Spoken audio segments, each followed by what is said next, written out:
Subscribe कीजिए ज्ञान online channel को और बेल आइकन दबाइए लेटेस्ट वीडियो सबसे पहले पाने के लिए।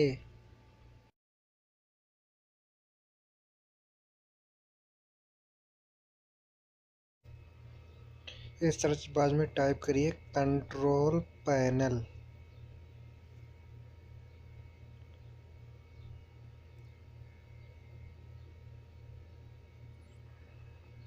कंट्रोल पैनल, उसके बाद में ये ऊपर यहाँ कैटेगरी दिया है, इसमें सिलेक्ट कर लीजिए लार्ज। उसके बाद में एडमिनिस्ट्रेटिव टूल्स पे जाइए, इस पे क्लिक करना है आपको।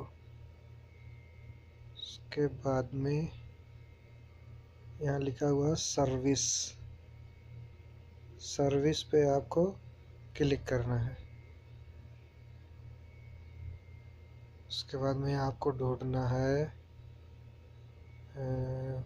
Windows update. विंडोज़ अपडेट किधर है, किधर है? ये रहा विंडो अपडेट, इस पे आपको क्लिक करना है। उसके बाद में यहाँ देखो मैनुअल दिया हुआ है, इसको डिसेबल कर देना है आपको और इसको स्टॉप कर देना है। स्टॉप करके ओके कर देना है। मैं गलती से अप्लाई कर दिया था, स्टॉप करके ओके कर देना डायरेक्ट। दोस्तों, अगर ये वीडियो अच्छा लगे तो लाइक और शेयर ज़रूर करें और मेरा चैनल ज़रूर सब्सक्राइब करें।